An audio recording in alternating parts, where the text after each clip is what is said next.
Om.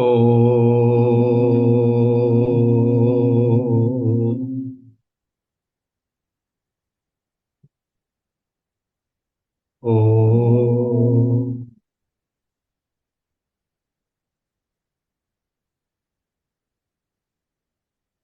Om.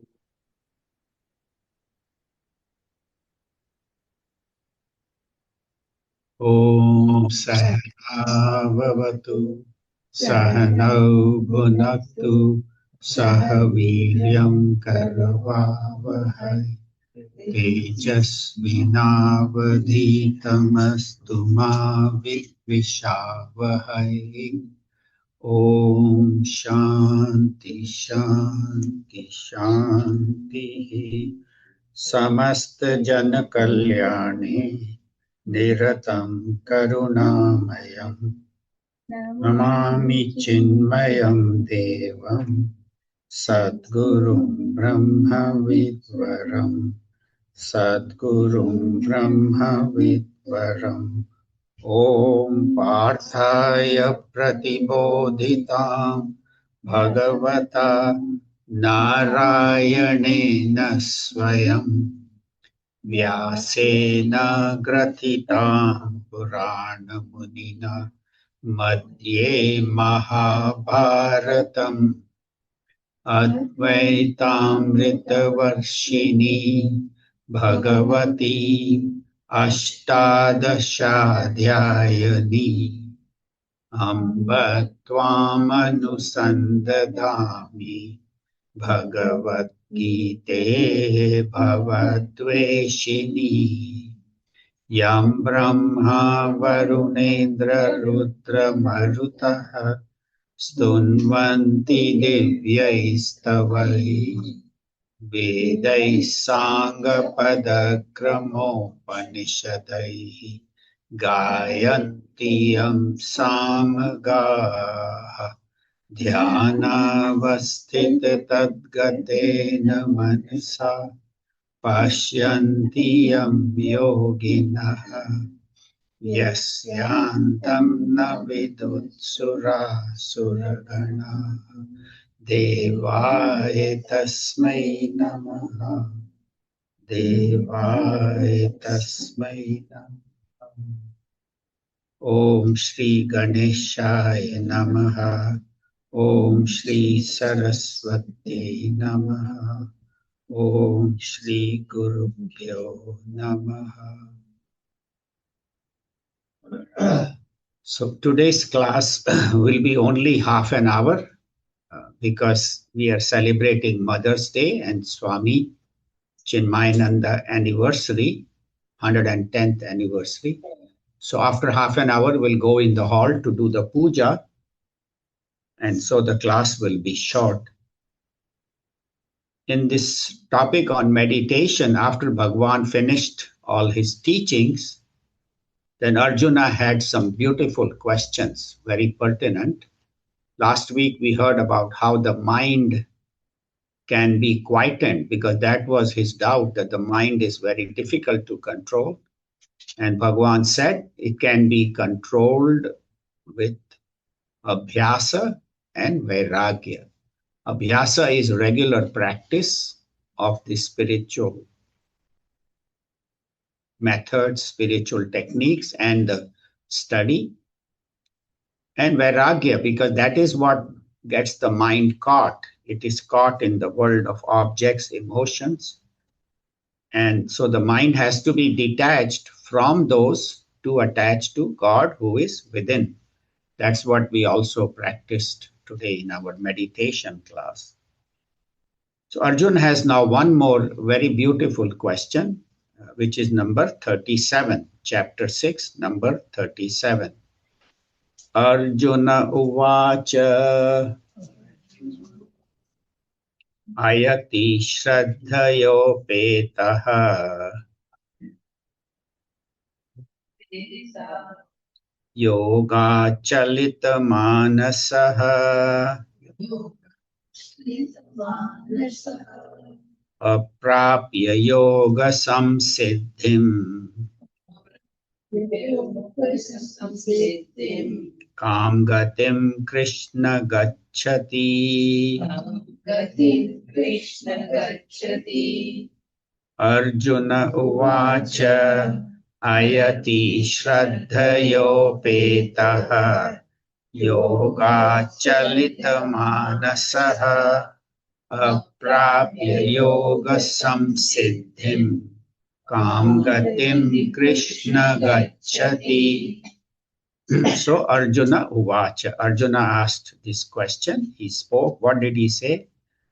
Ayati shraddhayo petaha. Ayati means has two meanings. One is who does not put proper effort. And another one is who is not clear about what his goal is or gets diverted from the goal. Shraddhaya upetaha, even though he has lot of shraddha in the teachings, but he does not put any enough effort, or yoga chalita manasa, or from this dhyana yoga of meditation, his direction towards God, chalita, his mind gets disturbed, mind gets moved. Either he has not put enough effort or he gets diverted. And aprapya yoga samsiddhim, and having in this lifetime not obtained that highest siddhi of yoga. What is the highest siddhi of yoga? To become one with God and abide in that oneness. And so he's not able to accomplish that. It can be for two reasons. We'll talk about that. Yoga samsiddhim, not having achieved that. Kam gatim Krishna gacchati. What gati does he have? Oh Krishna, gacchati. So gati has two meanings. Gati can mean direction, or gati can be his goal. So even though he has shraddha, but he has not put enough effort, mind has been disturbed, and he does not get the highest siddhi, but he has put some effort. So what happens to him? So this is the points we will cover. So Kam Gatim Krishna Gacchati. Now he uses the word Krishna because Bhagwan Krishna was his friend, had been his friend from childhood, also was his brother-in-law. But you and I, when we refer to God, we should not use the name like Krishna. Say Bhagwan Shri Krishna or Bhagwan Shri Ram, Mother Saraswati, Shri Saraswati. So when we refer to God, we should refer with respect. Otherwise people say, oh, Krishna, Ram, Vishnu, Lakshmi, not like that. One has to be very careful when we talk about God. It takes one word extra, but it conveys our sense of gratitude and our sense of surrender to Bhagwan. So that is how we should address God. Because people sometimes say, oh, I prayed to Krishna. No, you prayed to Bhagwan Sri Krishna. Or I went to Krishna's temple. Just say I went to Bhagwan's temple or Sri Krishna.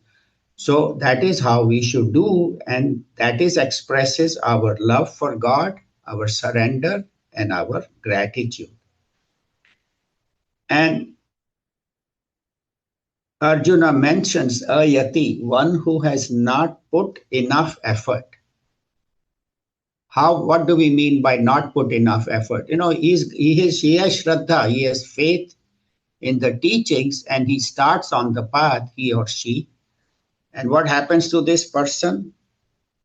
Gets diverted, listening for a while, he said, bahut sun liya abhi, let me now practice, So they will just make excuse because they don't want to listen. So they say, I think this has to be practiced. And soon when they don't listen, see, when you regularly keep contact with satsang, with these great Mahatmas and the Lord, your mind remains in that. If you start missing that, then slowly your mind gets caught in the world. And then it gets diverted. And so your effort gets wasted because now you're putting all your effort into the world and you have forgotten that why did you start on the spiritual path. So that is one. Or it could be a temptation, like I am going to the temple regularly or listening to talks, and then suddenly I get tempted. Friends say, "Arey, what? Every Sunday you are wasting your morning. Let's go play golf. That's more fun." Or let's go to Vegas. Let's go here. Let's go there. And so your mind gets disturbed either by temptation or by not enough effort. So that is one, the temptation where you get diverted. Other one is by death. Say this person has seriously started his journey. He is not tempted. He wants to reach God. He wants to know God. He goes regularly to the lectures, to the talks, does regular puja at home, does some karma yoga. So does everything right, but he dies early. Maybe at 65, 70, suddenly gets a heart attack and he's gone.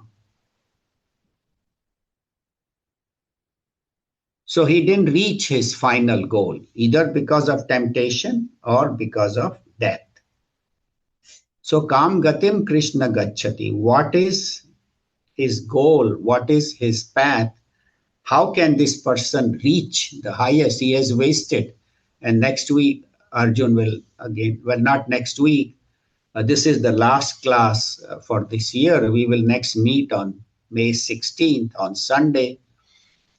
And so there we will continue Arjuna's question where he says that, he has put the effort, but then he's gone. He's dead or he's gone from the path.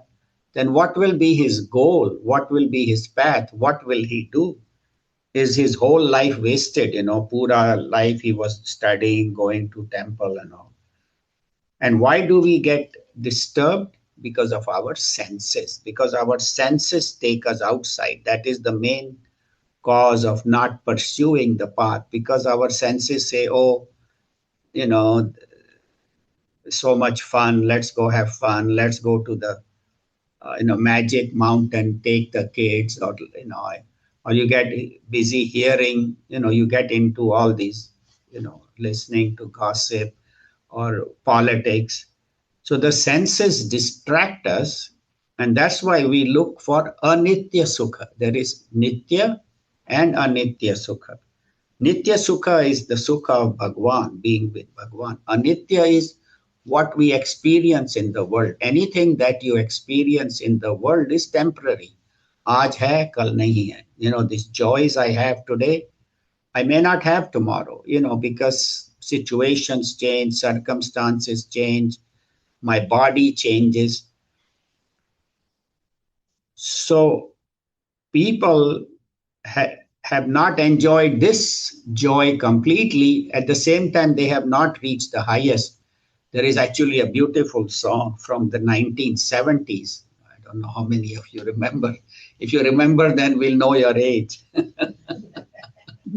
But there is this song, संसार से भागे फिरते हो, भगवान को तुम क्या पाओगे, इस लोक को भी अपना न सके, उस लोक में भी पछताओगे. So the lady is telling this man who is on the spiritual path, she said, you are not enjoying the joy here of this world, and effort is not good enough to reach God. So here you have missed the fun, and wahan jaake bhi you won't get. So because most people think this life is only this life, ek hi life hai. This is it. And that is the materialist, even though we say there are other births and all that, but we say, yahi life hai. As last week I said, do dino ki zindagi.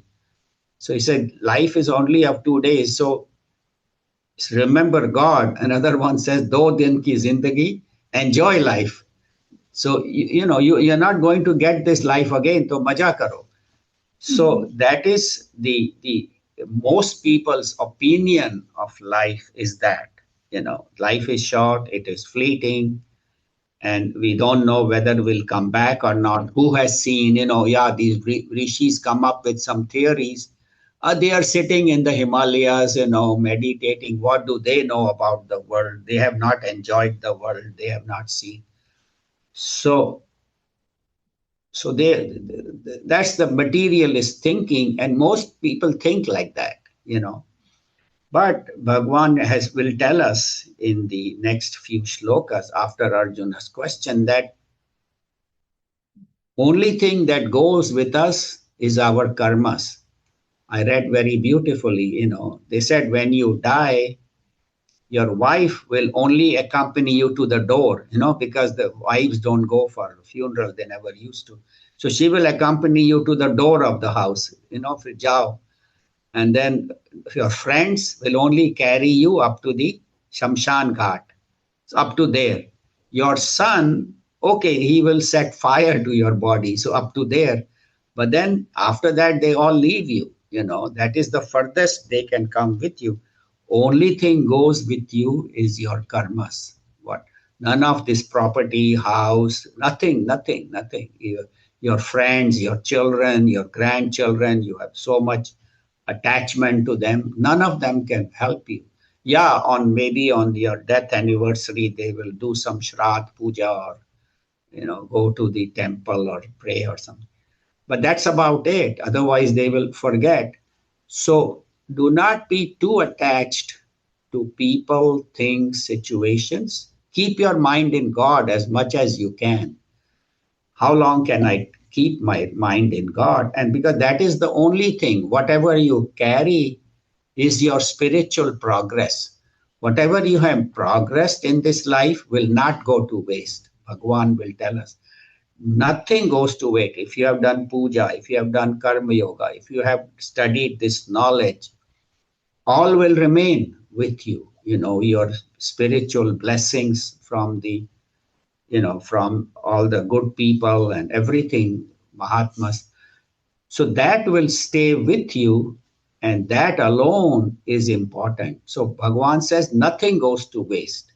Yes, if you get a new life, you get a new body, no doubt you will have, to study ABC again, toilet training and diapers and milk and ABCs. Slowly, slowly you will learn. Yeah, those things you have to learn again. But your spiritual progress, Bhagwan says, I keep it in a cupboard. I have kept safely. And when you need it, I will make sure it is available for you. So God gives us this guarantee. When we go to car dealer, he gives a guarantee of what? 5 years, 50,000 miles or something like that. Bhagwan says it's not 5 years, it's not even this life, it is multiple lifetimes. And it is 100% guaranteed because it comes from Bhagwan himself. And so they say that, then he just briefly, just a slight different topic, not directly connected with the shloka, is the difference between our life and a sannyasi's life. So sannyasis who are sincere, who are putting the effort, they spend whole time in teaching, in meditating, in studying. We see all these acharyas of Chinmaya mission that come here. They have given up their family, their job. Some of them were like software engineers, computer programmers, architects, and they have given all that up, business people, and they have devoted their whole life to spiritual studies, and they own nothing. Even Swami Tejomayanandaji, who was head of the Chinmaya mission from 93 to 2016, 23 years, has nothing. When he used to come, all he would have is a small suitcase with 3 pairs of clothes, his toiletry, and that's it, and his little laptop and a cell phone. And that's all they possess. And that also has been given to them by the mission because they don't keep any money, they don't have any property. Otherwise, we find that some of the leaders, even the spiritual leaders, but if they are not sincere, they accumulate great wealth. They fly in chartered planes and they have mansions and all. But here, these people have nothing. Swami Tejomayanandaji lives in the apartment building, in a small apartment, 1 room of bedroom, little kitchen, and a meeting room. That's it, where he meets people. And so that is the level of dedication. And how do they spend their time? Not in acquiring things, but just in meditating themselves, studying, devoting their life to Bhagwan, and teaching others. And that is what in the Upanishad it says, Swadhyaya pravachanabhyam na pramaditavyam. Not only for sadhus, but even for us, as we continue our life, we should not stop studying. Now we have 3 months, say, there won't be any Gita class. But you have the books, you can read. You can read the Bhagavad Gita, you can listen to these talks again on firstpower.info. Most of you know that. So in these 3 months, don't let the knowledge go away where you have lose touch with that. Do regular prayers at home with God, visit the temple when you can. But at home, daily prayers must be done, daily offerings of, prasad to Bhagwan, and surrender and asking for Bhagwan's grace and blessings is a necessity. And one should do that every day, because it's like every day you take a shower, every day you eat. So this is spiritual food, just as your body needs food, dal, bhat, chapati and all. So same way the mind needs spiritual food. And so daily it should be fed, and then you don't forget Bhagwan. Otherwise, if your mind gets caught in the world, then that is not good, because then suddenly after 3 months you come and it's all a blank slate. No, I should read on my own. I should study by Swami Chinmayananda's commentary or other acharyas' commentary and read the Bhagavad Gita and apply that and practice that throughout our life, not only on Sundays, but throughout the week. I should be in touch with Bhagwan. People say, I went to church on Sunday, ho gaya, now I'll see you next Sunday. No, every day of my life should be a Sunday. It should be time to connect. And so that is how we have to live our life. That's what he says, Kam Gatim Krishna Gachati. What is this person's goal and what is this person's path? So once he knows that my goal is to reach Bhagwan, then I should put all my effort in that, just as somebody wanting to become a doctor will put all his life in that, or lawyer or engineer. So I should become a spiritual seeker, especially as we are retired or close to retirement. More and more time we should spend, and that's how we should live our life. So I'll end this shloka here, and as I said, this will be the last class for this year. We will resume in August 16th, which is Sunday.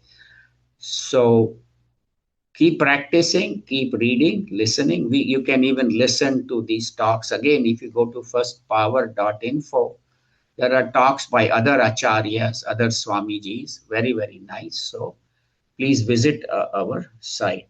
So I'll end here. If anybody has any questions or comments. No, I think this is a very relevant question.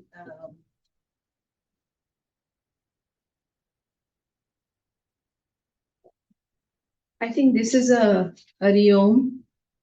Thank you for the wonderful explanation of the verse. So I think this is I feel a very practical question, which most of us will have, because we do come and we periodically kind of again get caught up in whatever our obligations and responsibilities are. And this is something that is very relevant.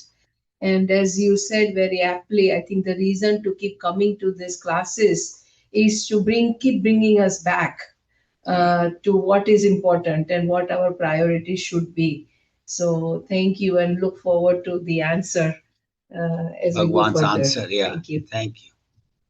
Om Sarve Bhavantu Sukhinah Sarve Santu Niramayah सर्वे भद्राणि पश्यन्तु मा कश्चित् दुःखभाग् भवेत्। ॐ शान्ति शान्ति शान्तिः। हरिः ॐ श्री गुरुभ्यो नमः। हरिः ॐ।